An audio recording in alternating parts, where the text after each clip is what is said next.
देश की बहस यानी देश का सबसे पसंदीदा डिबेट शो में मैं दीपक चौरसिया आपको सादर नमस्कार करता हूं।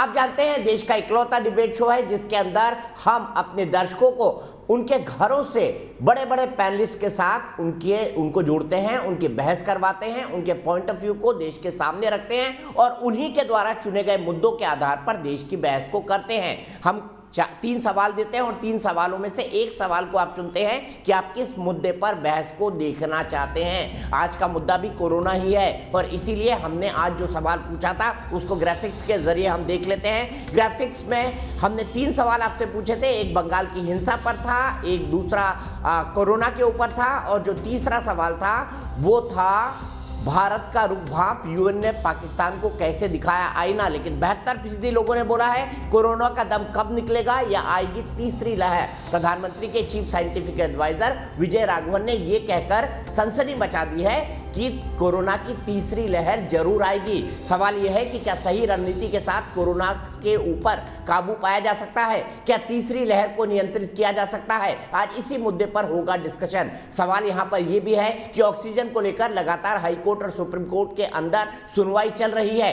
दिल्ली आज कह रही है कि उसके ऑक्सीजन की कमी पूरी हो गई, लेकिन सवाल यह है कि ऑक्सीजन का संकट पूरे देश में छाया क्यों? क्या इसके लिए पहले से इंतजाम नहीं किए गए थे? क्या दूसरी लहर को देखते हुए केंद्र और राज्य दोनों केयरलेस हो गए थे, या ये कहें कि केंद्र और राज्य ने दूसरी लहर के मद्देनजर किसी भी तरह की कोई तैयारी की ही नहीं?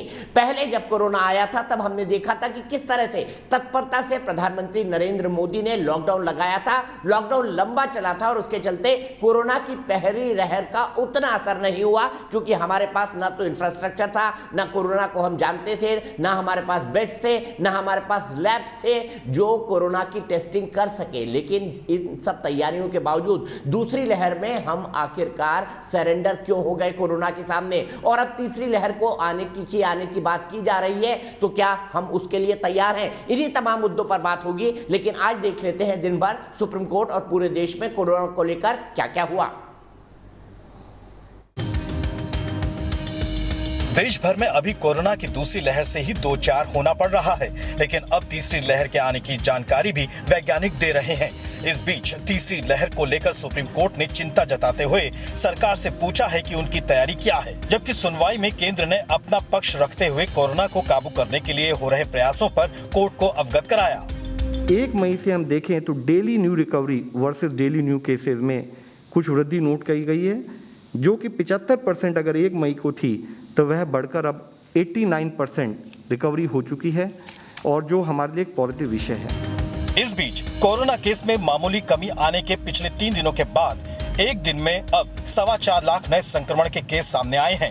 दूसरी ओर केंद्र के प्रधान वैज्ञानिक सलाहकार विजय राघवन ने आगाह किया है कि देश को अगली लहर के लिए भी तैयार रहना होगा।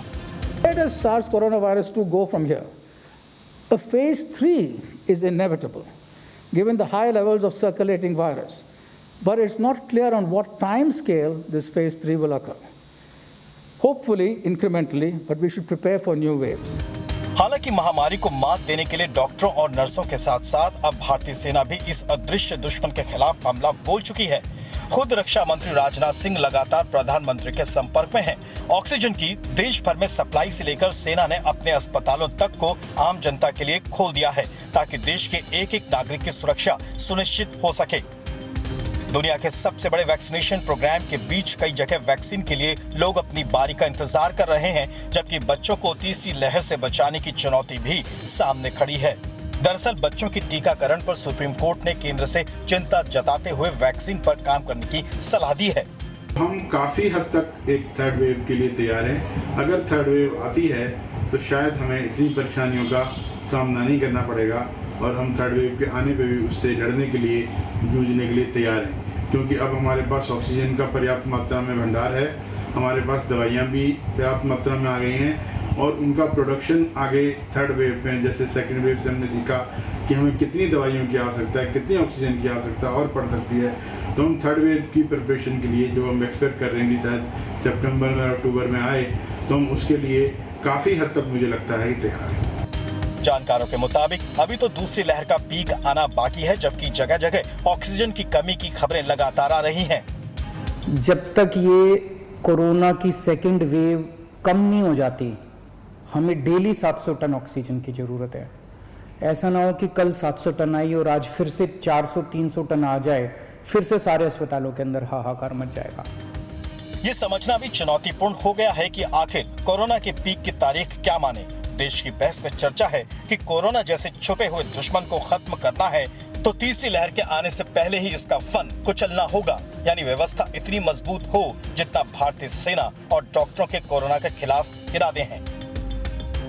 तो सवाल यहाँ पर कई सारे हैं। कोरोना की दूसरी लहर से हम कब निजात पा पाएंगे? सवाल ये भी है क्या तीसरी लहर को रोका जा सकता है? क्या तीसरी लहर के लिए हम तैयार हैं? सवाल ये भी है कि कोरोना का दूसरी लहर का पीक कब आएगा, क्योंकि अभी पीक दूर दूर तक दिखाई नहीं देता। पिछले 3 दिनों में मरीज कम हुए थे, लेकिन आज जब मरीज 4 लाख से ऊपर आए तो सबके माथे पर बल पड़ गए। सबको लग रहा था कि कोरोना का पीक आकर अब जाने वाला है, लेकिन अब ऐसा लग रहा है कि कोरोना का पीक फिलहाल नहीं आया है। इसीलिए हम सवाल आज आपसे पूछ रहे हैं जो बेहद गंभीर है, बेहद महत्वपूर्ण है। क्या कोरोना की तीसरी लहर को सही रणनीति से रोका जा सकता है? हाँ या नहीं में आप जवाब दे सकते हैं। आप हमारी वेबसाइट पर जा सकते हैं, आप हमारे मोबाइल ऐप पर जा सकते हैं, आप हमारे फेसबुक पेज का इस्तेमाल कर सकते हैं, आप हमारे ट्विटर हैंडल पर जा सकते हैं। कार्यक्रम के बारे में अगर आपकी कोई राय है, कोई सुझाव है या आप शो के अंदर शामिल होना चाहते हैं तो 9711002266 पर हमें व्हाट्सएप कर दें। सवाल यहाँ पर कई सारे हैं। क्या केंद्र और राज्य सरकारों से कोई बड़ी भारी गलती हुई है? क्या केंद्र और राज्य सरकार केयरलेस हो गए, लापरवाह हो गए? कोरोना की पहली लहर पर को ठीक से निपटने के बाद क्या राज्यों ने इसके लिए तैयारी नहीं की है? क्या केंद्र ने आगाह किया था या नहीं किया था? जहां तक मेरी जानकारी है केंद्र ने आगाह किया था कि दूसरी लहर आ सकती है, लेकिन मेरे ख्याल से हम सब लोग लापरवाह हो गए थे। इसमें सरकारों को भी जोड़ना पड़ेगा, इसमें समाज को भी जोड़ना पड़ेगा, इनमें उन तमाम संगठनों को जोड़ना पड़ेगा जिनकी मदद से हमने पहली लहर पे काबू पाया था। सीधे अपने बड़े पैनल को इंट्रोड्यूस करता हूं। मेरे साथ भारतीय जनता पार्टी के राष्ट्रीय प्रवक्ता डॉक्टर जफर इस्लाम जुड़ गए हैं, जो कि राज्यसभा के सांसद हैं और साथ ही साथ एक बड़े एक्सपर्ट है फाइनेंशियल फील्ड को लेकर। उनसे हम समझेंगे कि कोरोना के चलते जो आर्थिक नुकसान हो रहा है उसकी भरपाई हम कैसे करेंगे, और फिलहाल जो जान बचाना प्राथमिकता है, प्रधानमंत्री ने जो जान है जहान है का मंत्र दिया था, उसको हम कैसे पूरा करेंगे। मेरे पास कांग्रेस की तरफ से डॉक्टर अलका लांबा जी हैं। अलका लांबा जी कांग्रेस की राष्ट्रीय प्रवक्ता हैं। मेरे साथ प्रोफेसर NK गांगुली हैं, जो कि फॉर्मर डायरेक्टर हैं Indian council of medical research की, जो कि कोविड टास्क फोर्स पूरे देश में बनी है और जितनी भी वैज्ञानिक पहल होती है उसके पीछे Indian council of medical research होता है, ICMR होता है। इसीलिए मैं शुरुआत सबसे पहले उनके साथ करना चाहूंगा। डॉक्टर गांगुली, क्या हम सही रणनीति का इस्तेमाल करें तो कोरोना की तीसरी लहर से बचा जा सकता है? और इसके लिए अगर आप संक्षेप में बता पाएं क्या क्या कदम हमको उठाने चाहिए? एक्चुअली बिल्कुल बचाया जा सकता है, क्योंकि करीब 8-10 देश हैं जिन्होंने पहली लहर के बाद दूसरी लहर भी नहीं देखी। वो साउथ कोरिया है, ताइवान है, सिंगापुर है, इवन चाइना कुछ हद तक, जापान एट्सेट्रा। और कई लोग हैं जिनका कि 3 लहर जिन्होंने देखा, उसके कारण अलग अलग थे। पहला लहर जो चाइना से उनके पास गया या यूरोप से गया अमेरिका में, या यूरोप में गया चाइना से, और उसके बाद जब लॉकडाउन्स हुए तो उन्होंने उसको कंट्रोल किया। उसके बाद लोग लापरवाह हो गए और मास्क वगैरह छोड़ दिया, तो दूसरी लहर आई। तीसरी लहर आई म्यूटेशंस के लिए, क्योंकि ये ब्रिटिश म्यूटेशन सारे यूरोप में छा गया और अमेरिका में छा गया, और वहाँ से ये काफ़ी जल्दी फैला और बाद में थोड़ा विरुलेंट भी हो गया। तो इससे तीसरी लहर वहाँ पर आई। तीसरी लहर पर उन्होंने विजय पा ली वैक्सीनेशन के ज़रिए और लिमिटेड लॉकडाउन्स के ज़रिए। इन करीब 12-14 कंट्रीज़ ने करीब 50%, 60%, 65%, इजराइल ने 100% वैक्सीनेट कर दिया है, और वहाँ पर सब चीज़ें अब खुली जा रही हैं। और इनमें है USA है, पूरा यूरोपियन यूनियन है, इसमें कनाडा अब आ रहा है, इसमें सर्बिया है, हंगरी है, इसमें माल्टा है, इसमें और भी जो चिली वगैरह हैं, और UAE, बहराइन वगैरह है। तो इन लोगों के पास ये सारा इन्होंने काबू कर लिया है, एक्सेप्ट छुटपुट एक आध जगह जो है। तो इंडिया भी कर सकती है। इंडिया में ये जो म्यूटेशंस हैं, ये हमारी लॉकडाउन के बाद काफ़ी कुछ खुल गया था और काफ़ी कुछ सुपर स्प्रेडर इवेंट हुए हमारे कंट्री में, उसके कारण हमारा बढ़ा।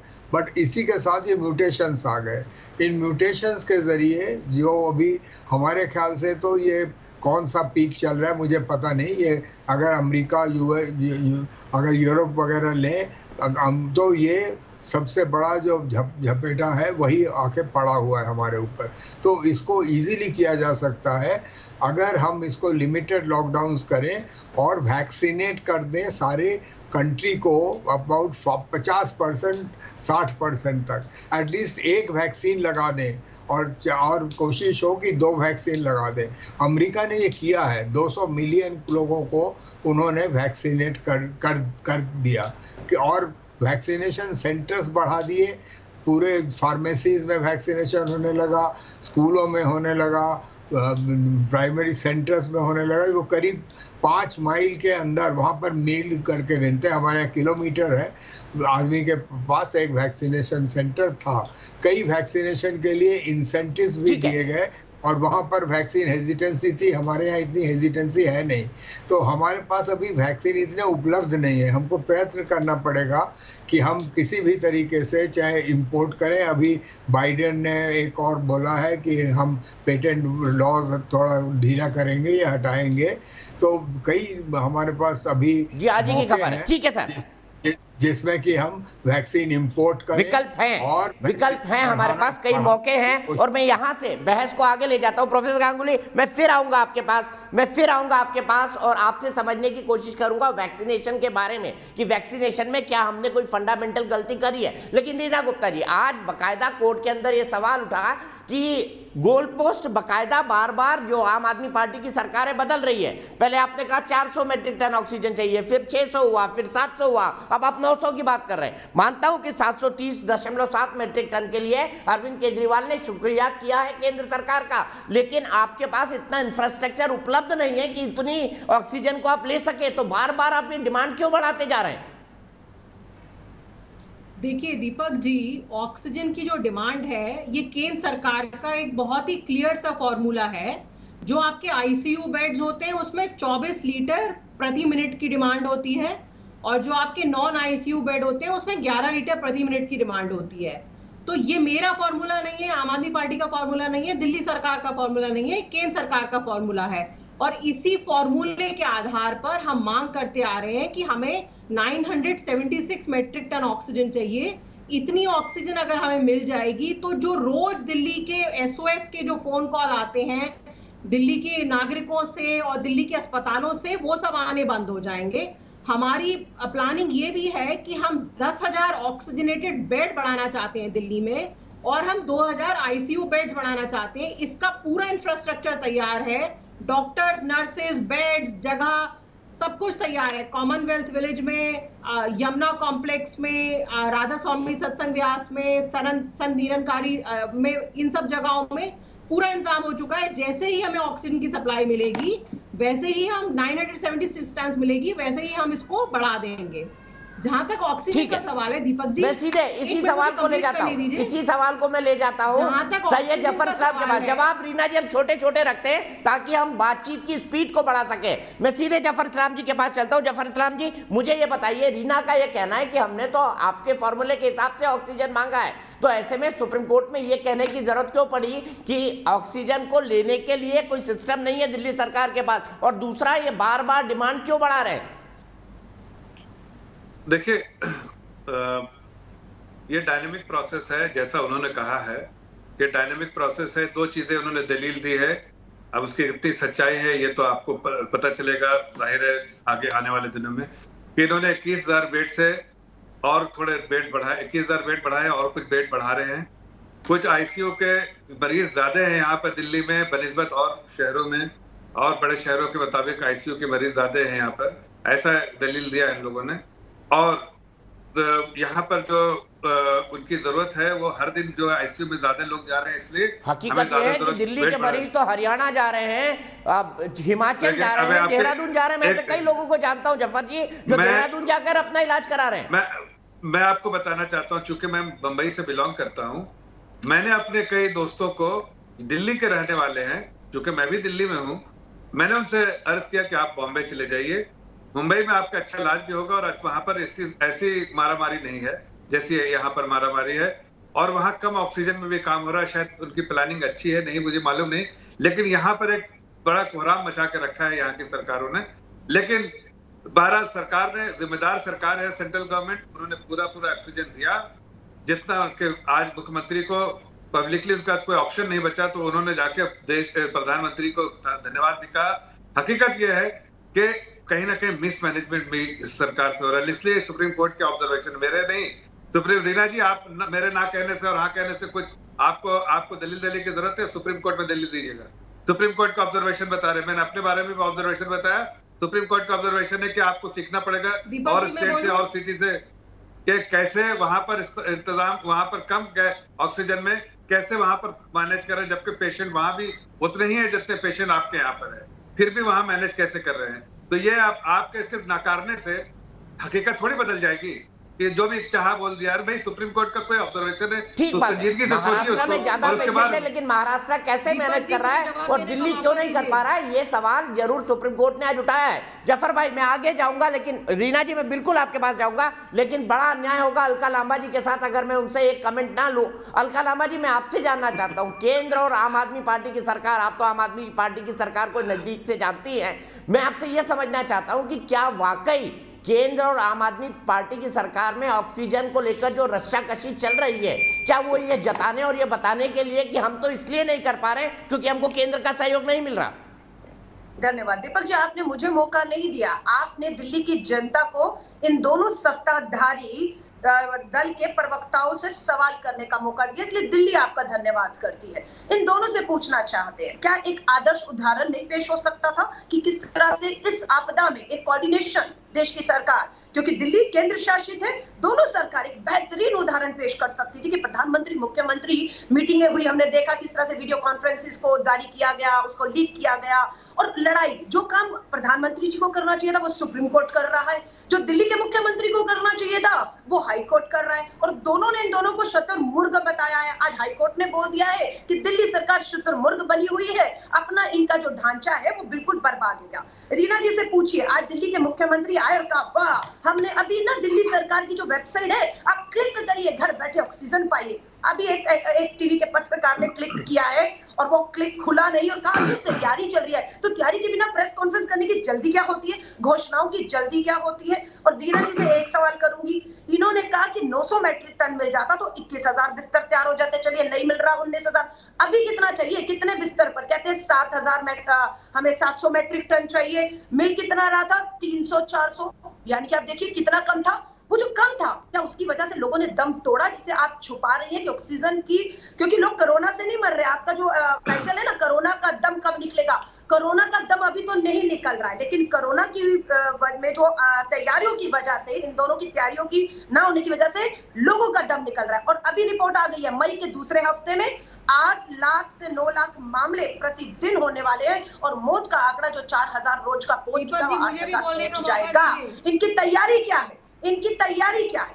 ये सुप्रीम कोर्ट और हाई कोर्ट ना होता ना दीपक जी, आज दिल्ली और देश। ठीक है, मैं तैयारी पर सवाल करूंगा। अलका आपने दोनों तीनों पॉइंट के सवाल पूछे, आपके सवाल को मैं ले जाऊंगा रीना जी के पास और जफर जी के पास। रीना जी मैं आप ही के पास आऊंगा, मेरा सवाल आप ही के लिए होगा, पर पता है आपको कि मैं इस कार्यक्रम में दर्शकों को जोड़ता हूं। मेरे एक दर्शक महेंद्र शर्मा जी इंदौर से जुड़े हुए हैं। महेंद्र जी मैं जानना चाहता हूं, आपने आम आदमी पार्टी को भी सुना, कांग्रेस को भी सुना, आपने बीजेपी को भी सुना, क्या कारण है, क्या कौन जिम्मेदार है इस दूसरी लहर के लिए, आपको क्या लगता है?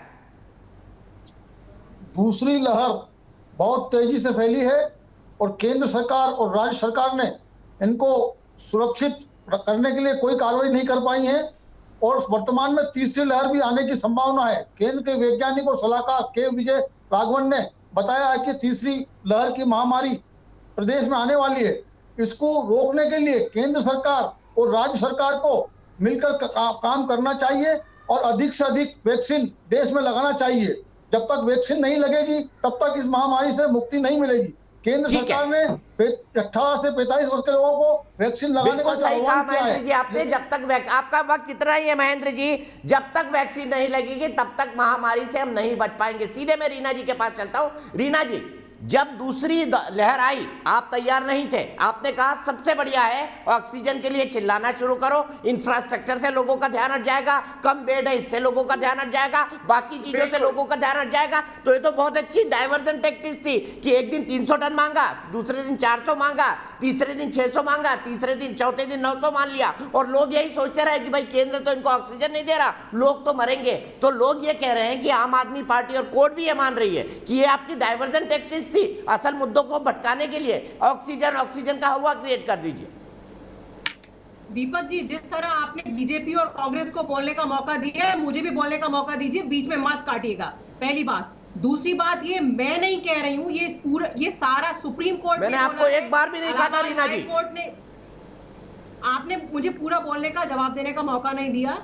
आप ये बताइए, आप दिल्ली में ये कह दीजिए कि दिल्ली में आम आदमी पार्टी की सबको उतना टाइम दे रहा हूँ क्योंकि मैं नहीं चाहता कि कोई यहाँ पर पब्लिक मीटिंग करे।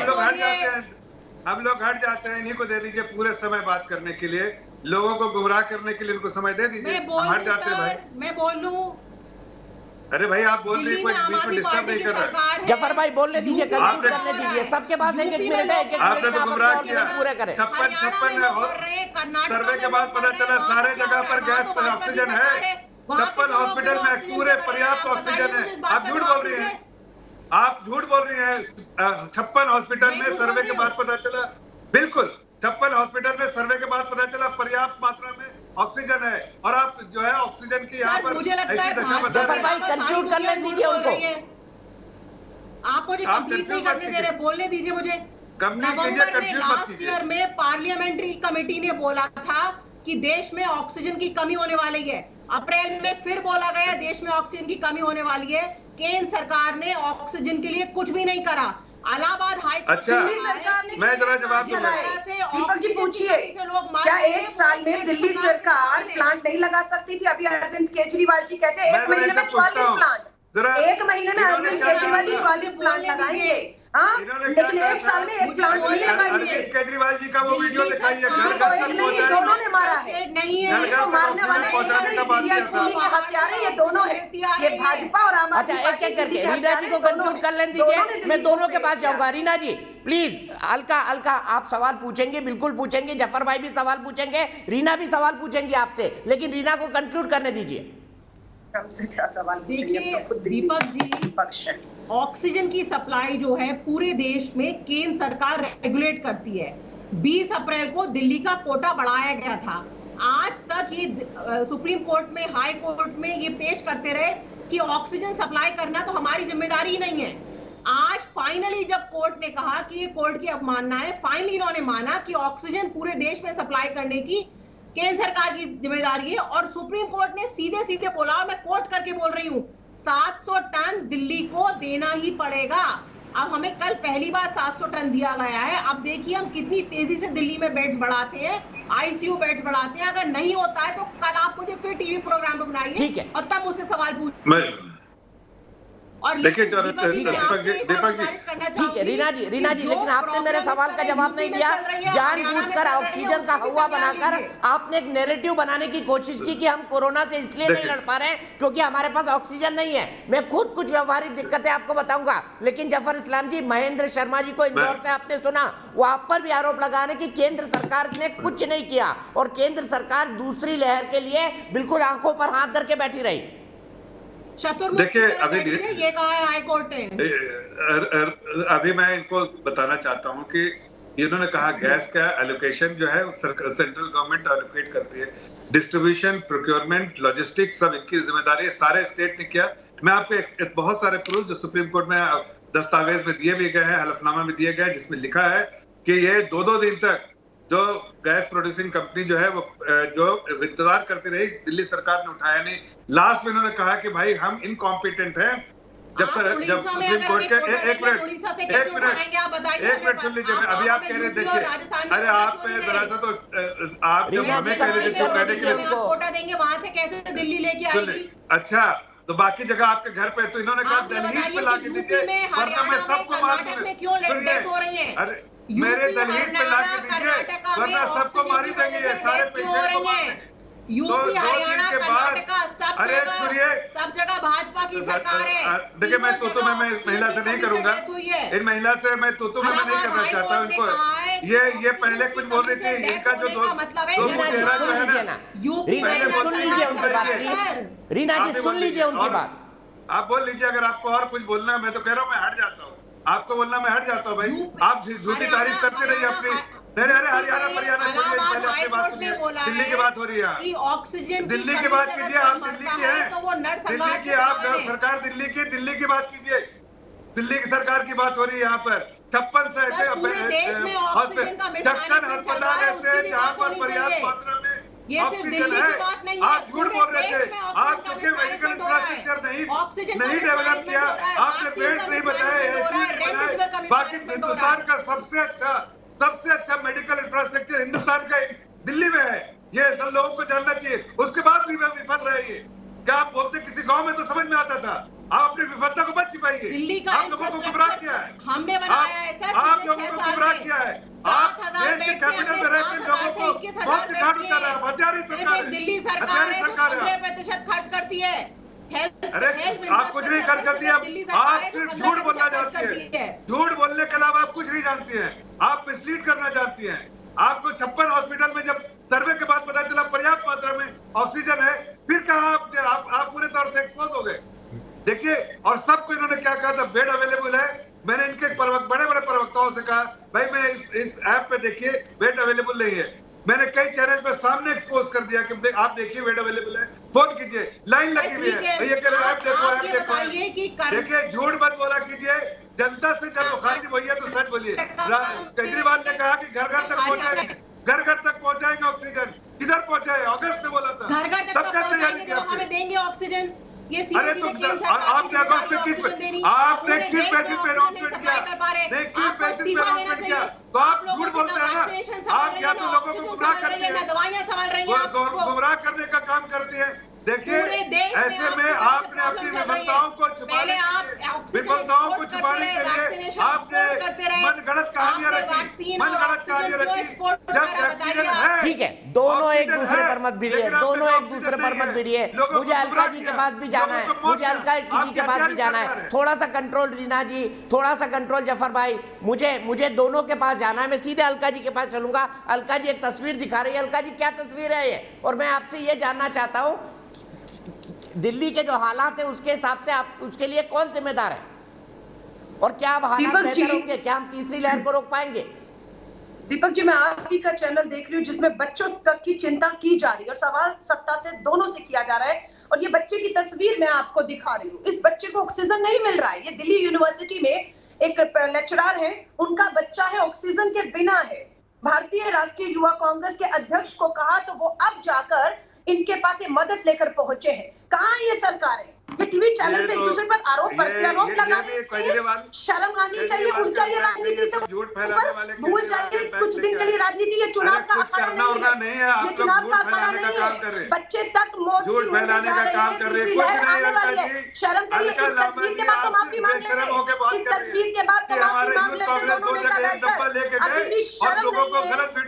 बच्चे, तीसरी लहर आने वाली है, दूसरी खत्म नहीं हुई, दूसरी खत्म नहीं, तीसरी आने वाली है। और ये बेशर्म सत्ताधारी नेता ऐसी राजनीति करने से आज आपको लोगों ने उखाड़ के फेंक दिया है। आप न घर की रही, न घाट की रही। ऐसी आपकी नीतियों की वजह से कांग्रेस पार्टी ने घर की, न घाट की। ये जान लीजिए आपने क्या किया। आप ये फोटो दिखा के क्या करना चाहती है? आप जरा राजस्थान में जाके देखिए, आप राजस्थान में जाके देखिए, छत्तीसगढ़ में जाके देखिए, बाकी जगह पे जाके देखिए। ये गंदी घटिया इतनी ओछी राजनीति मत कीजिए। इसलिए आपको नहीं, आपका बच्चा नहीं है। ये आपका बच्चा है क्या? आपका नहीं, हमारा ही बच्चा, देश का बच्चा है। आपका पराया मत कीजिए। देश का बच्चा हमारा बच्चा है, हमारा बच्चा है, देश का बच्चा हमारा बच्चा है। आपका पराया ये सब आपकी पॉलिसी में होता है।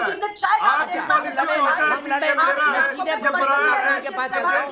प्रोफेसर गांगुली जी, आपको क्या लगता है वैक्सीनेशन को स्पीड अप करने के लिए हमको और क्या क्या करना चाहिए? दोनों से कहूंगा, झगड़े ना संवेदनशील विषय है, लोग शायद आज झगड़ना देखना नहीं चाहते। मैं सीधे डॉक्टर गांगुली, प्रोफेसर गांगुली के पास चलूंगा। प्रोफेसर गांगुली, वैक्सीनेशन को स्पीड अप करने के लिए आपके हिसाब से क्या करना चाहिए? देखिए, अभी हमारे पास पर्याप्त वैक्सीन नहीं है। हमने कंपनीज को ऑलरेडी पैसे दिए हुए हैं ज़्यादा वैक्सीन बनाने के लिए। उसके लिए कंपनीज ने बोला है 2 से 3 महीने टाइम लगेंगे जो हमने ऑर्डर दिया है उसको डिलीवर करने के लिए, क्योंकि इसमें कैपेसिटी बढ़ानी पड़ती है, मैन्युफैक्चरिंग डेट्स होते हैं। हमने एक्सपोर्ट भी बंद किया है, तो हमारे पास अब ज़्यादा वैक्सीन आएगी, बट इस वक्त हमारे पास ज़्यादा वैक्सीन नहीं है। तो हमको थोड़ा सा स्मार्ट तरीका अपनाना पड़ेगा किसको वैक्सीन देंगे। अभी 12 राज्यों में बहुत ज़्यादा कहर है, तो इन 12 राज्यों में हम वैक्सीनेशन को बढ़ाएंगे जिससे कि ज़्यादा से ज़्यादा वैक्सीनेट हो जाए। उसके बाद हमें देखना पड़ेगा कि किसको वैक्सीनेट करना है। हमें पहले एक तो जिनको पहला शॉट लगा था उनको दूसरा शॉट लगाने की कोशिश करेंगे, और उनके लिए वैक्सीनेशन सेंटर अलग बनाएंगे जिससे भीड़ ना हो, क्योंकि जो वैक्सीनेशन लेने जा रहे हैं भीड़ की वजह से उनको इन्फेक्शन हो रहा है, तो उससे हम बचेंगे। और जब हम वैक्सीन हम एज ग्रुप जो चूज़ करेंगे, हमने सही चूज़ किया कि 18+ के सबको करेंगे, लेकिन इस वक्त हमें जो 25 से ऊपर जो लोग कि बाहर जाके काम करते हैं, अभी स्कूल कॉलेजेस खुले नहीं हैं, इम्तहान नहीं खुला है, तो 20, 21, 22, 24 तक के लोग जो है वो घर ही में हैं, और 18 तक को तो हम बच्चे ही गिनते हैं। तो ये लोग घरों में हैं इस वक्त। 25 से ऊपर वाले बाहर जा रहे हैं, हम पहले उनको प्राथमिकता देंगे, उनको पहले वैक्सीनेशन करेंगे, और फिर धीरे धीरे हम नीचे की तरफ जाएंगे। जो हालांकि अब की काफ़ी यंग लोगों को भी हो रहा है, बच्चों को भी हो रहा है। अब बच्चों का जो हम ट्रायल है बाकी लोगों ने कर लिया, 12 से 15 साल में 100% कामयाब है फाइज़र और दूसरे वाले, तो हम उसको 12 से 15 साल तक ले जाएंगे जिससे बच्चे स्कूल में जा सके, उनके टीचर्स को भी करेंगे। कुछ लोगों को हम प्राथमिकता देंगे, जो जर्नलिस्ट हैं, जो डिलीवरी बॉयज़ हैं, जो लोग परिवहन चालना करते हैं, इन लोगों को भी प्राथमिकता देंगे। फाइनली अभी गर्भवती महिलाओं का भी ट्रायल पूरा हो गया है, फर्स्ट ट्राइमेस्टर में उनको दिया जा सकता है वैक्सीन, ये अमेरिका में हुआ है। इससे क्या होगा कि सिर्फ महिला ही नहीं बचेंगी, उनके साथ उनके बच्चे भी बचेंगे। और 1-2 उनमें सिम्टम्स देखे गए हैं, जैसे ब्रेस्ट में लंप आ जाता है, वो इम्यूनोलॉजी को, क्योंकि ब्रेस्ट भी एक इम्यूनोलॉजिक ऑर्गन है, वो चला जाता है। कुछ महिलाओं में मैच्योरेशन का प्रॉब्लम होता है, वो भी टेम्पररी होता है, वो चला जाता है। तो हमको लोगों को इन्फॉर्म करना पड़ेगा, कम्युनिकेट करना पड़ेगा, और वैक्सीन से जो डर है वो हटाना पड़ेगा कि वैक्सीनेशन करिए। एक सवाल पूछना था, जानकारी। ठीक है सर, मैं 1 मिनट हल्का आपको रोकूंगा, क्योंकि मेरे साथ संजीव श्रीवास्तव जी जुड़ गए हैं, और आप रीना जी का टर्न है। रीना जी बहुत देर से हाथ दुरा रही है। रीना जी, आज एक सवाल कोर्ट ने और पूछा, मैं आपका सवाल बिल्कुल उनके पास ले जाऊंगा। रीना जी, कोर्ट ने आज एक और सवाल पूछा। सवाल ये पूछा कि अगर मोहल्ला क्लिनिक कोरोना में किसी भी तरह की कोई मदद नहीं कर पा रहे हैं, तो मोहल्ला क्लिनिक का इतना प्रचार, उसके ऊपर इतना इंफ्रास्ट्रक्चर और इतना पैसा लगाने की क्या जरूरत थी? मोहल्ला क्लिनिक की क्या उपयोगिता है कोरोना के समय में? ये सवाल आज पूछा गया कोर्ट की तरफ से। देखिए दीपक जी, मोहल्ला क्लिनिक्स को अब हम वैक्सीनेशन के लिए भी यूज करना चाह रहे हैं, और आने वाले दिनों में सारे मोहल्ला क्लिनिक्स में वैक्सीन की सप्लाई शुरू हो जाएगी। लेकिन जैसा कि मैं डॉक्टर गांगुली की बात से पूरी तरह सहमत हूं कि वैक्सीनेशन हमें बहुत जोर शोर से पूरे देश में करनी पड़ेगी। लेकिन मैं आपके शो पे आने से पहले कैलकुलेशन कर रही थी, पूरे देश में हमें 170 करोड़ वैक्सीन की जरूरत पड़ेगी, और आज की तारीख में जो 2 कंपनियां हैं वो हर महीने हमें सिर्फ 9 करोड़ वैक्सीन दे सकती हैं। तो फिर से वही होने वाला है कि केंद्र वर्सेस स्टेट होएगा कि वैक्सीन की आप सप्लाई नहीं, मैं इसका जवाब दे दूंगा। 2 कंपनीज अब मैन्युफैक्चर कर रही हैं, और दूसरी बात ये कि पूरी दुनिया भर में फ्री वैक्सीन दी जा रही है। आज की तारीख में आप प्रधानमंत्री के लिए एक नया घर बनाने के लिए 13,500 करोड़ रुपया खर्च कर रहे हैं, लेकिन आप फ्री वैक्सीन नहीं दे रहे हैं देश को। तो इसकी वजह से स्थिति बहुत बिगड़ने वाली है। तीसरी लहर आएगी, चौथी लहर आएगी।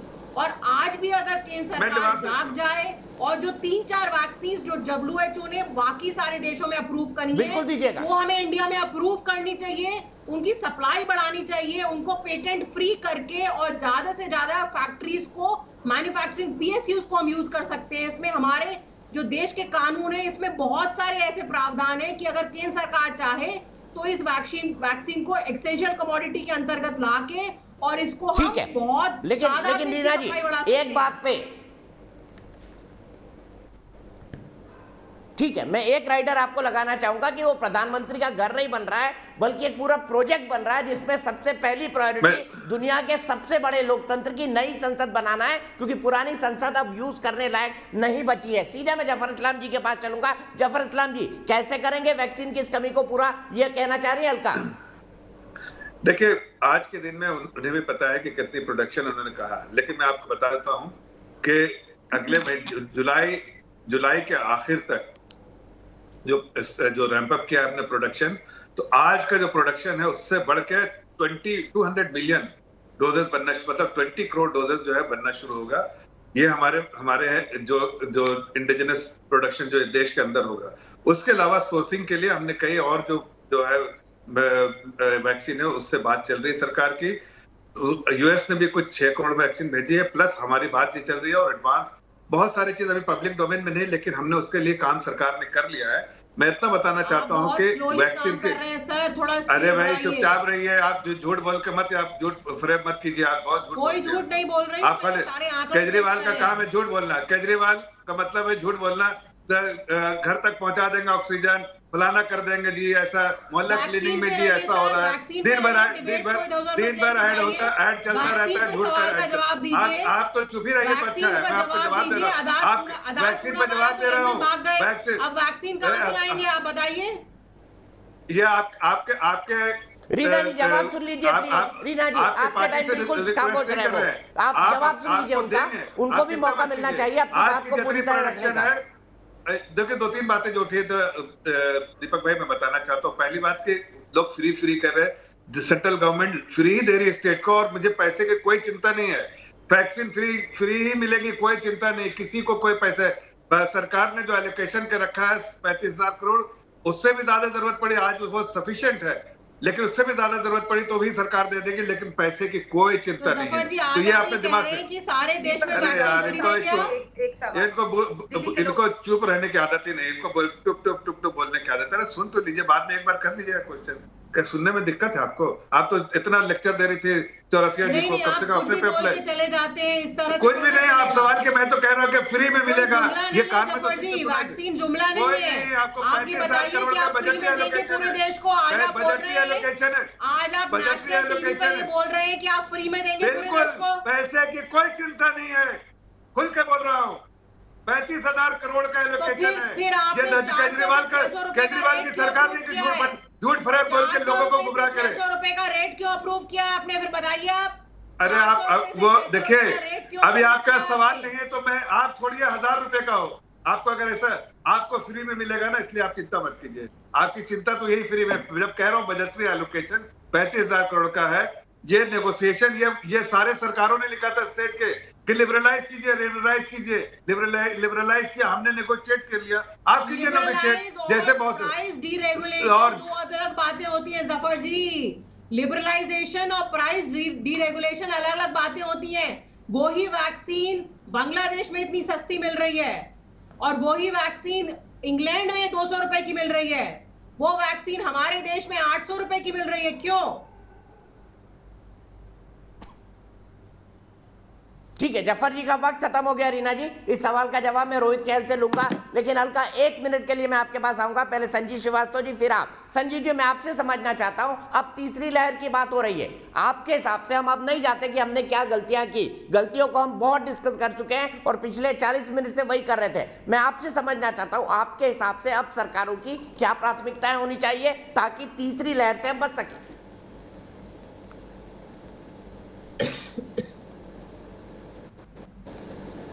इस पे भी चर्चा है। तो दूसरी लहर से जूझे, फिर तीसरी की, और ईश्वर न करे चौथी की अगर जरूरत पड़े।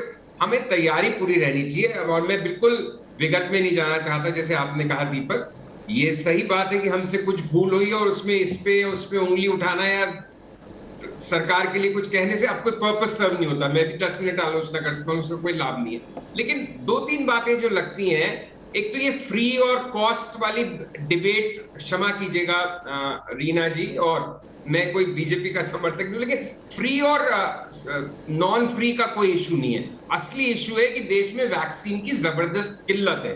जो लोग पैसे देकर लगवाना चाहते हैं वो ही नहीं लगवा पा रहे, तो फ्री वालों का तो फ्री और वो मेरे ख्याल से तब डिबेट होनी ज्यादा उपयुक्त होगी जब हमारे पास वैक्सीन असल में समुचित मात्रा में उपलब्ध हो। आज की तारीख में जो डॉक्टर गांगुली कह रहे थे, जिस तरह से रैंप अप हो रहा है, उनकी बात सही साबित। तो इस सब में हम सबका हित है। अब उसमें हम ये कहें कि नहीं होगा कि नहीं होगा, ये तो समय बताएगा। बट वैक्सीन का रैंप अप होना और वैक्सीन ड्राइव को ज्यादा सशक्त तरीके से लागू करना, उनकी सारी प्लान सही थी कि 25 के एज ग्रुप के ऊपर कर दो, ऐसे कर दो। हमारी सारी प्रॉब्लम एग्जीक्यूशन के लेवल पे होती है। प्लानिंग तो हम ड्राइंग बोर्ड बहुत अच्छी करते हैं, लेकिन उसको कैसे एग्जीक्यूट करेंगे?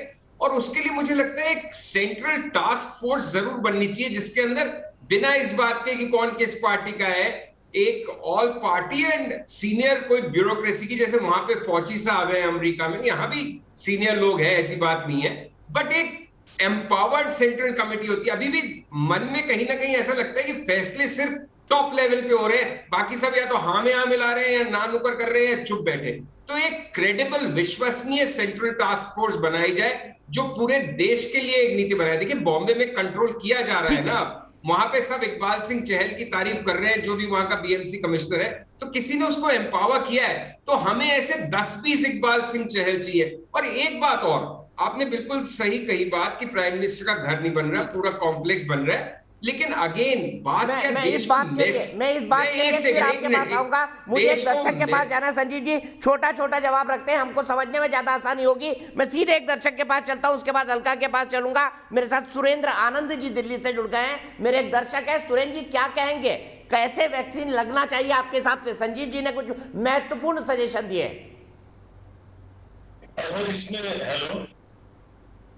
हेलो सर, सुन रहे हैं मुझे? हेलो, हाँ सुरेंद्र जी बोलिए। हाँ सर, इसमें हाँ बोलिए सुरेंद्र जी, सुन रहे हैं आपकी बात। समझता हूँ कि हेलो हेलो हाँ बोलिए, आपकी बात सुन रहे हैं भाई। हाँ सर, मैं ये कहना चाहता हूँ कि इसमें राजनीति नहीं होनी चाहिए। वैक्सीन अभी क्या है कि लोगों को पूरा 1 साल पूरे कोरोना के इस पीरियड को झेल रहे हैं लोग, तो लोगों के पास पैसे की कमी है और ये सरकार को ही ये कदम उठाना पड़ेगा। और बाहर से ही मदद आ रही है, तो इसमें वैक्सीनेशन में कोई, इसमें अब जैसे दूसरी लहर आई हुई है, तीसरी आएगी, कब आएगी कुछ पता नहीं। लोग पहले ही डरे हुए, लोगों के पास पैसे की दिक्कत है और ये फ्री में ही लगनी चाहिए, मैं तो यही कहूंगा सर। ठीक है, आपको लगता है फ्री में लगनी चाहिए। मैं सीधे इसी सवाल को लेकर अलका के पास चलता हूं। अलका, मेरा बड़ा, हम सुझाव पर आ जाते हैं। हमने बड़ी देर नेगेटिव बातें डिस्कस कर ली, अब बेहतर है हम एक फॉरवर्ड लुकिंग रास्ता रखें। आपके हिसाब से वैक्सीनेशन के लिए क्या प्लान होना चाहिए? अलका जी बताइए। देखिए प्लान बिल्कुल सिंपल है। भारतीय जनता पार्टी से मेरे साथ जुड़ गए। प्लान बिल्कुल सिंपल है। हमें पीछे जो कमियां रही से सबक लेना है, उसको दोहराना नहीं, लेकिन सबक तो लेंगे। तो सबक लेते हुए कमी कहाँ रही? वैक्सीन का जो कंपनियां थी, 2 थी, बार मनमोहन सिंह जी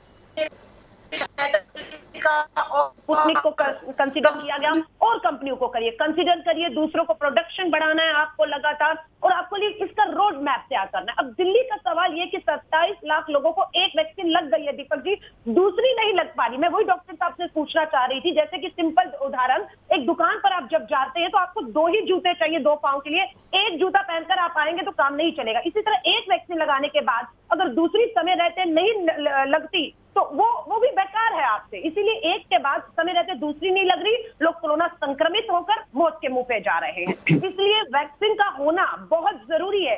ठीक कहा उन्होंने कि हम मुफ्त वैक्सीन देंगे या पैसे में देंगे। हम वैक्सीन केंद्र, आज मैं देख रही थी भाजपा की एमसीडी ने एलजी को लिखा है, हमें भी खोलने दीजिए केंद्र। केजरीवाल सरकार कह रही हमने 3000 खोल दिए केंद्र। अरे खोल लीजिए केंद्र, वैक्सीन कहाँ है? 27 लाख लोग एक वैक्सीन के बाद दूसरी के लिए धक्के खा रहे हैं, और जवाबदेही इन दोनों की है, सत्ताधारियों की जो आपस में लड़े हुए हैं, जवाब दोनों के पास नहीं है कि कब मिलेगा दूसरा जूता पहनने को। ठीक है, सीधे इसी सवाल को रोहित को पास ले चलता हूँ। रोहित के पास इसी सवाल को ले चलता हूँ। रीना जी, 1 मिनट में आपके पास आ रहा हूँ। रोहित, आपने एक जूता तो पहना दिया, यानी एक वैक्सीन तो लगवा दी, लेकिन दिल्ली के 27 लाख लोगों को जब तक दूसरी वैक्सीन नहीं लगेगी तब तक उनमें इम्यूनाइजेशन नहीं आएगा, उनमें एंटीबॉडीज नहीं बनेंगी। तो ये दूसरा जूता यानी दूसरी वैक्सीन कब पहुंचाएंगे? बिना जोड़े के जूते का काम नहीं होता।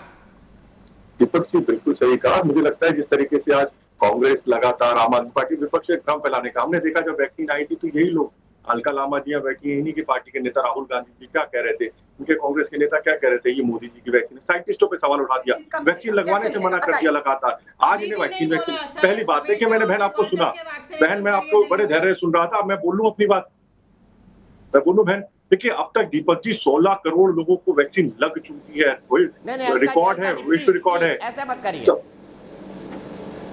देखिए दीपक जी अब तक 16 करोड़ लोगों तक वैक्सीन लग चुकी है, यह पूरी दुनिया के अंदर सबसे बड़ा रिकॉर्ड है, कम से कम समय में 16 करोड़ लोगों तक। और मेरे पिताजी हैं, मेरे पिताजी ने दोनों डोज लिए, मेरे सब जितने भी लोग हैं सबको दोनों डोज लग रही है। कौन कह रहा है ऐसी दिक्कत है? देखिए कहीं ना कहीं कोशिश की जा रही है, भ्रम फैलाया जा रहा है, माहौल बनाने की कोशिश की जा रही है। पहले लोगों को डराया गया वैक्सीन को लेके, अब जब वैक्सीन लग रही है यहीं पे बैठे कई ऐसे लोग थे और मीडिया में भी थे। प्रेस कॉन्फ्रेंस करके आज आंकड़े पेश किए हैं कि दिल्ली में 27 मैं आपको अलका जी देखिए, आप वही चाहती हैं, आप बोल लीजिए, आप बड़ी बहन है, अगर आप चाहती हैं यहाँ पर आप माहौल खराब करना चाहती तो कर लीजिए, मुझे अपना बोलने का अधिकार है बहन। बहन मैं बोल लूं, बहन मैंने आपको बड़े धैर्य से सुना था। पार्टी की प्रवक्ता से है, मुख्यमंत्री भाजपा का नहीं आम आदमी का, जिसने 27 लाख डोज एक का आज कहा है। हम तो कह रहे हैं दूसरी डोज कब मिलेगी? दिल्ली पूछ रही है दूसरी डोज कब मिलेगी? बहन मैं बोलूं,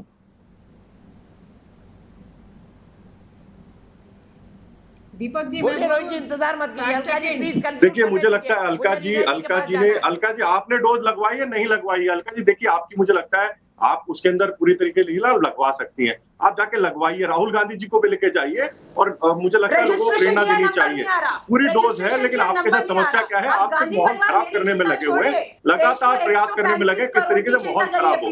और देखिए मैं तो सर, हमें तो सबकी चिंता, राहुल जी भी इस देश के हैं, ठीक है, जो माहौल खराब कर रहे थे आपके नेता, जो कह रहे थे हमारे साइंटिस्टों पे जिन्होंने सवाल उठाया, हमारे जो साइंटिस्टों की मेहनत थी, भारत की वैक्सीन पे भरोसा नहीं है इन लोगों को। आज ये लोग कह रहे हैं वैक्सीन, अरे सर वैक्सीन तो लग रही है, 16 करोड़ लोगों को भारत में लग चुकी है, दुनिया में सबसे तेज वैक्सीन जो लगी है वो भारत में लगी है। मैडम आपको थोड़ी शर्म आनी चाहिए, देश का नाम खराब करते हुए, माहौल बनाते हुए, लोगों को डराते हुए। आज जितने दोषी मुख्यमंत्री अरविंद केजरीवाल दिल्ली के, आप लोग भी हैं, आपके नेता राहुल गांधी भी है, तो लगातार लोगों को डराने का काम कर रहे हैं। पैसा देने को तैयार है, उनको तो लगा दीजिए, पैसा देके भी दूसरी वैक्सीन नहीं मिल रही दिल्ली में 27 लाख लोगों को। अलका जी देखिए आप यही चाहती हैं किस तरीके से लोगों के अंदर भ्रम फैले, लोग अच्छे से वैक्सीन लगवा रहे हैं, जा रहे हैं, लोगों को भरोसा है हमारे साइंटिस्ट पे। आपके नेता राहुल गांधी ने पहले वैक्सीन पे सवाल उठाया था नहीं उठाया था? आप ये बताइए, आपके नेता राहुल गांधी ने अब तक वैक्सीन क्यों नहीं लगवाई? आपके नेता प्रियंका गांधी ने वैक्सीन क्यों नहीं लगवाई? क्यों नहीं जा रहे वो? क्यों ना आप देश का? अरे सर मैडम आप ये बता दीजिए ना, आप खुद तो जाते हैं इलाज कराने बाहर और आप यहाँ पर हमारे देश के साइंटिस्टों की मेहनत पे आप लोगों ने सवाल उठाया, शर्म आनी चाहिए। आज भी आप यहाँ पे राजनीति करने में लगी है, जिस समय मिलकर यहाँ पे कोरोना के खिलाफ लड़ना चाहिए आप लोग राजनीति करने में लगे हुए हैं। शर्म आनी चाहिए आपको अलका जी, आपके नेता राहुल गांधी को शर्म आनी चाहिए। वो राहुल गांधी कहाँ थे जब देश की जनता जरूरत थी? लोग आज कांग्रेस और बीजेपी को झगड़ते हुए नहीं देखना चाहते भाई, नहीं देखना चाहते। राजनीति के लिए बहुत मौका बन जाएगा। मनीष राय जी बिलासपुर से मेरे एक दर्शक जुड़ गए, मैं दोनों को रोक रहा हूँ। मनीष राय मेरे एक दर्शक बिलासपुर से जुड़ गए, प्लीज, दोनों बहुत समझदार हैं। रोहित अलका अपने साथ में, शायद रोहित ने आगे पीछे दिल्ली यूनिवर्सिटी की राजनीति करी होगी, ऐसे समय में लोग झगड़ा नहीं देखना चाहते हैं। सुन लीजिए मनीष राय से। मनीष राय जी, अलका और रोहित चेहरा भी झगड़ रहे थे, क्या आपको लगता है ऐसे वक्त में पॉलिटिकल पार्टी के लोगों को झगड़ना चाहिए?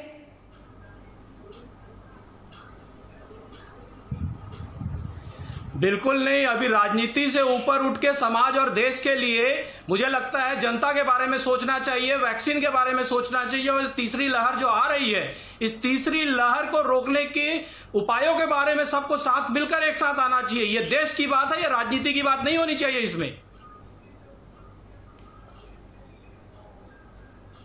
बिल्कुल ठीक कहा मनीष जी, देश की बात है, राजनीति की बात नहीं होना चाहिए। रियना जी आपका एक क्विक कमेंट, उसके बाद मैं डॉक्टर वली से ब्रेक के बाद शुरुआत करूंगा। आप कुछ कहना चाह रही थी, मुझे बताइए क्या स्थिति है वैक्सीनेशन की दिल्ली में, कितने लोगों को सिंगल फर्स्ट डोज लगा है और कितने लोगों को सेकेंड डोज लगना बाकी है अभी?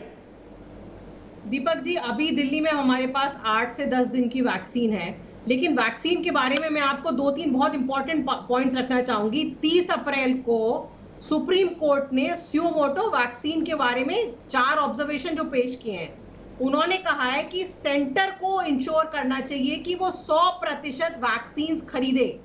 दूसरी बात, उन्होंने कहा कि सरकारी खर्चे से वैक्सीन बनी है, इसलिए ये एक पब्लिक गुड है, तो आप प्राइवेट कंपनी को ये निर्णय नहीं लेने का मौका दे सकते कि वैक्सीन की क्या कीमत होगी।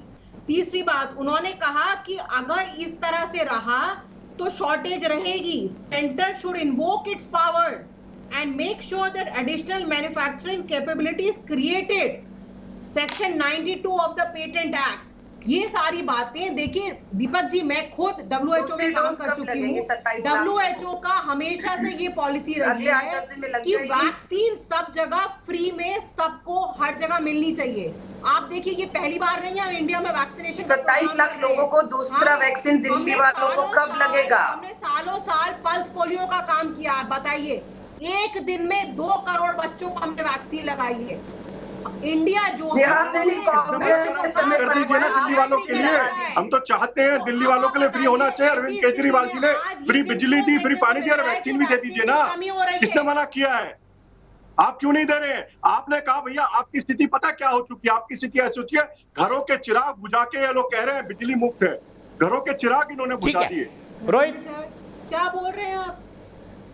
देश की बहस में आपका एक बार फिर स्वागत है। क्या कोरोना की तीसरी लहर से सही रणनीति से बचा जा सकता है, इसी पर बात कर रहे हैं। और मेरे साथ मेहमानों का एक खास पैनल जुड़ा हुआ है। मेरे साथ जाने माने डॉक्टर एम वली मौजूद है। मेरे साथ देश के वरिष्ठ पत्रकार और BBC के फॉर्मर एडिटर संजीव श्रीवास्तव जी जुड़े हुए हैं। मेरे साथ कांग्रेस की राष्ट्रीय प्रवक्ता अलका लांबा जी जुड़े हुए हैं। मेरे साथ BJP के राष्ट्रीय प्रवक्ता रोहित चहल जुड़े हुए हैं। लेकिन आप जानते हैं देश की बहस की सबसे बड़ी विशेषता यह है कि वो अपने दर्शकों को अपने घरों से सीधे जोड़ता है, दूर दूर से दर्शक। और मेरे एक दर्शक यहां से लगभग 1500 किलोमीटर दूर खंडवा से मेरे साथ जुड़ रहे हैं। खंडवा मध्य प्रदेश में आता है। मध्य प्रदेश के खंडवा से राजकुमार जी मेरे साथ जुड़ गए हैं। राजकुमार जी, क्या आपको लगता है तीसरी लहर को रोका जा सकता है और आपके हिसाब से सरकारों ने क्या गलती की?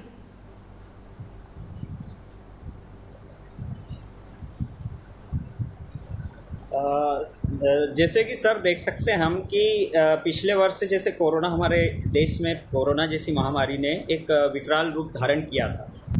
तो जैसे विकराल रूप धारण किया था उसके साथ ही सरकार ने कार्य तो किए थे, परंतु जिस प्रकार से एक ठंडा पड़ा था, मतलब कोरोना एकदम से बंद हो चुका था। मतलब परिस्थितियाँ ऐसी थी कि कम केसेस हुए थे देश के अंदर। गवर्नमेंट ने केसेस को ध्यान में रखते हुए ये तय किया कि अब कोरोना नहीं आएगा, परंतु गवर्नमेंट ने इसकी तैयारी करके रखनी थी। और वैक्सीनेशन जो तैयार किया था वो वैक्सीनेशन राष्ट्र के लिए पहले प्राथमिकता राष्ट्र को दी जानी थी और विदेशों को बाद में हमें एक्सपोज करना था। ये नाकामी रही सर। चलिए, अच्छी बात कही राजकुमार आपने, अच्छी बात कही राजकुमार आपने। और आप ही की बात से मैं बहस को आगे बढ़ाऊंगा, आगे आप जरूर देखिएगा। डॉक्टर वली, राजकुमार, हमारे दर्शक ने कहा कि भाई पहले हमको लगनी थी, अभी हमने 16 करोड़ डोजेस दिए हैं लोगों को, लेकिन उसमें सिर्फ 2 करोड़ ऐसे हैं जिनको 2 डोजेस लगे हैं। यानी 14 करोड़ वैक्सीन जो लगी है उससे इम्यूनिटी हमको तुरंत नहीं मिल रही। क्या आपको नहीं लगता कि हमको पहले उन 14 करोड़ को प्रायोरिटाइज करना चाहिए, उनको वैक्सीन लगाना चाहिए, सेकेंड डोज लगाना चाहिए उन 14 करोड़ लोगों को, और साथ ही साथ उन राज्यों में लगानी चाहिए जहां पे ये लहर बहुत ही खतरनाक हो गई है? बिल्कुल दीपक जी, मैं अभी आपको सुन रहा था ब्रेक से पहले। आपने जो अमृत वर्षा की वही सत्य है। इस समय आ गया है कि हम सबको मिलकर आगे आना है और कोरोना से एक मुश्त होकर लड़ना है। अपने सारे लोगों को एक हो जाना है।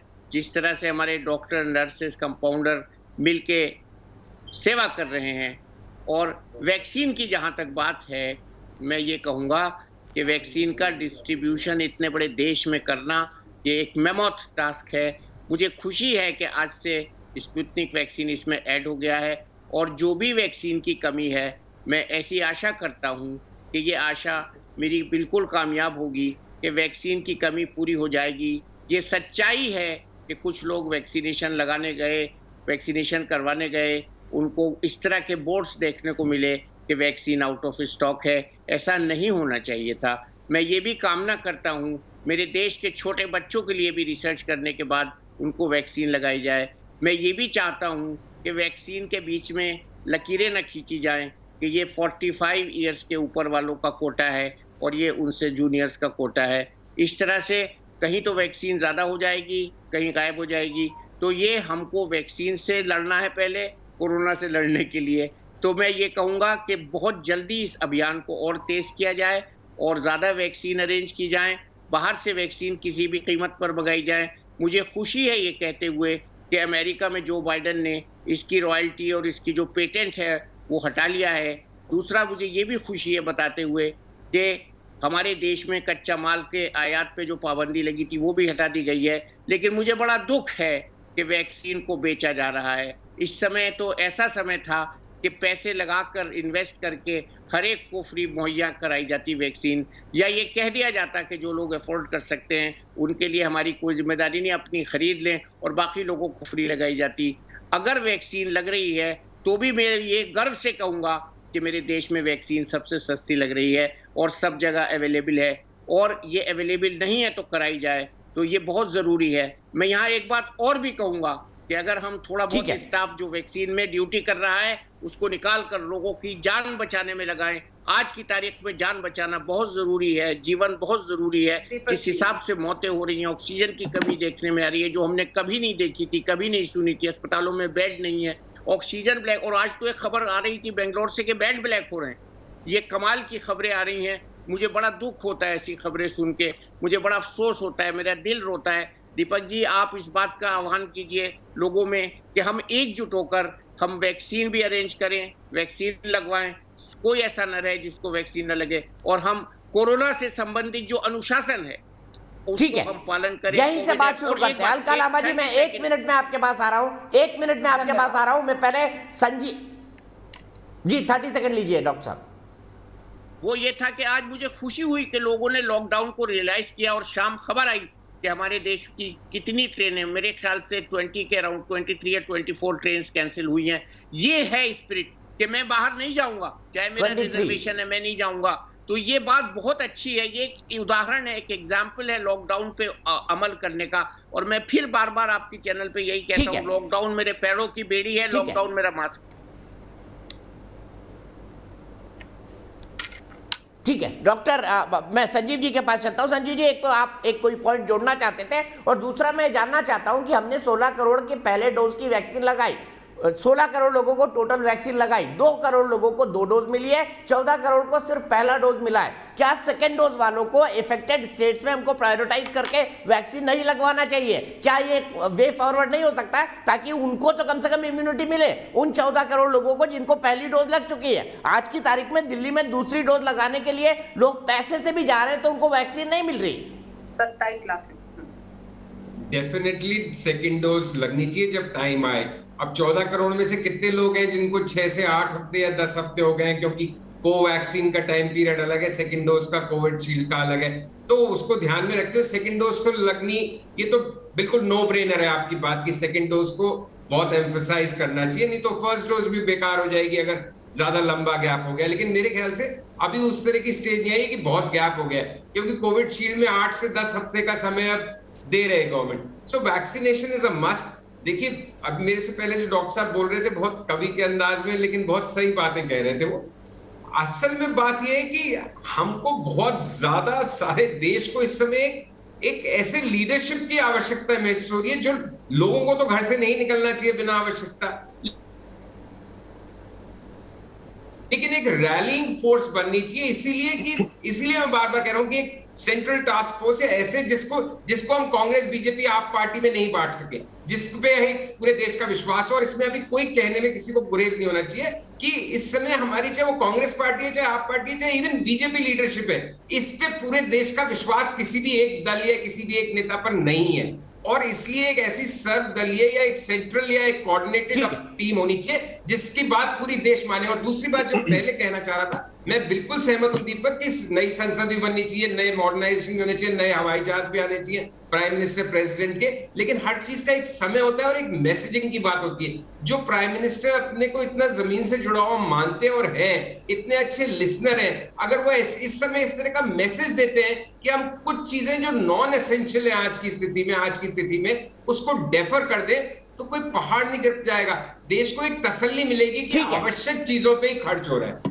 अलका, बहुत थोड़ा सा वक्त मेरे पास बचा हुआ है, इसलिए क्विकली अपनी बात कंप्लीट करें, फिर मैं रोहित के पास जाऊंगा। दीपक जी, आपका ट्वीट पढ़ रही हूँ। देश की सबसे जाबाज फोर्स एनएसजी के ग्रुप कमांडर को दिल्ली में नहीं नसीब हुआ आईसीयू बेड, रास्ते में दम तोड़ा। ये आपका ट्विटर 3,86,000 लोगों ने उसके ऊपर चिंता जाहिर की है। और वहीं पर दिल्ली सरकार की सीएमओ की साइट बताती है कि उसी तारीख को इनकी दिल्ली सरकार की जानकारी के मुताबिक 6,000 बिस्तर खाली थे और उसमें 6,000 में 600 आईसीयू और ऑक्सीजन के खाली थे। और एनएसजी का कमांडर जो है जाबाज, वो बिना इलाज के दम तोड़ता है। किससे जवाब मांगा जाए? क्या ये फर्जीवाड़ा हो रहा है, धोखा किया जा रहा है? लोग दम तोड़ रहे और आपके आंकड़े कहते हैं ऑक्सीजन बेड, आईसीयू बेड है। माफी मांगनी चाहिए, शर्म। आम आदमी पार्टी से मैं जवाब नहीं ले सकता, कल लूंगा, लेकिन रोहित जी देखिए दीपक जी, बिल्कुल जो बात है, ठीक है रोहित, मैं आपसे जानना चाहता हूँ वैक्सीनेशन के लिए अब क्या प्रायोरिटी होनी चाहिए हमारी? देखिए वैक्सीनेशन को लेकर लगातार वैक्सीन की, जिस हिसाब से डॉक्टर साहब ने बताया, सबकी जो 3 वैक्सीन है, तीनों का टाइम पीरियड अलग है, कितने टाइम पीरियड में लगने, एक बात तो वो सबको लग रही है और बिल्कुल उसमें आप निश्चित रहिए, सबको लगे, एक बात। लेकिन जो यहाँ पर बात कही अलका जी ने, बिल्कुल देखिए, आज मैं 2-3 चीजें कहूंगा। 1400 करोड़ रुपए दिल्ली के मुख्यमंत्री जी ने अपने प्रचार पे खर्च किया। जिस तरीके से आरटीआई के द्वारा पता लगा 2015 से लेकर 2020 तक एक भी अस्पताल दिल्ली के अंदर नहीं बना। इतना ही नहीं, ये इन्होंने सही कहा, वेंटिलेटर पिछले साल में आरटीआई दिखा रहा हूँ, आरटीआई देखिए, वेंटिलेटर एक भी दिल्ली के अंदर परचेज नहीं किया दिल्ली सरकार के, जिस समय मार्च से लेकर अब अप्रैल तक एक भी वेंटिलेटर दिल्ली के अंदर दिल्ली सरकार के द्वारा परचेज नहीं किया गया। उसके साथ साथ आप देखिए मोहल्ला क्लिनिक का हाल किस तरीके का है। इतना ही नहीं, दिल्ली के अंदर जिस तरीके से प्रधानमंत्री के, तब में 10 सेकंड देखिए, प्रधानमंत्री जी ने पिछले पीएम केयर के तहत पूरे देश के अंदर फंड दिया और दिल्ली के अंदर भी अगर आप देखें, राजा हरिश्चंद्र कॉलेज, जो आज अरविंद केजरीवाल जी की फोटो देख रहा था कि वहां पे पहुंचे फोटो के लिए, उसके लिए साइट क्लियरेंस की नहीं दी। वर्धमान मेडिकल कॉलेज है, उसकी साइट क्लियरेंस नहीं दी ऑक्सीजन प्लांट लगाने के लिए। तो मोदी जी ने तो दे दिया, मोदी जी ने तो पैसा भी जारी कर दिया। और इतना ही नहीं, मैं देखिए, मैं ऐसे ही नहीं बात कर रहा हूँ, ये आपको दिखाता हूँ। मोदी, ठीक है, मोदी गवर्नमेंट है, देखिए मोदी गवर्नमेंट। रोहित, मेरे पास वक्त खत्म हो गया है, लेकिन लगाना था, करना। ठीक है, लगाना था दिल्ली सरकार को, इस पर बहस होती रहेगी। लेकिन मेरे देश की बहस के दर्शकों का क्या मानना है? 85% मानते हैं कि सही रणनीति से तीसरी लहर से बचा जा सकता है। और उम्मीद करता हूं, भगवान से दुआ करता हूं कि हाँ ऐसा ही हो, तीसरी लहर का हमको सामना न करना पड़े। अगर सामना भी करना पड़े तो बहुत संतुलित ढंग से, जिसे हम कंट्रोल कर पाए। फिलहाल एक ब्रेक।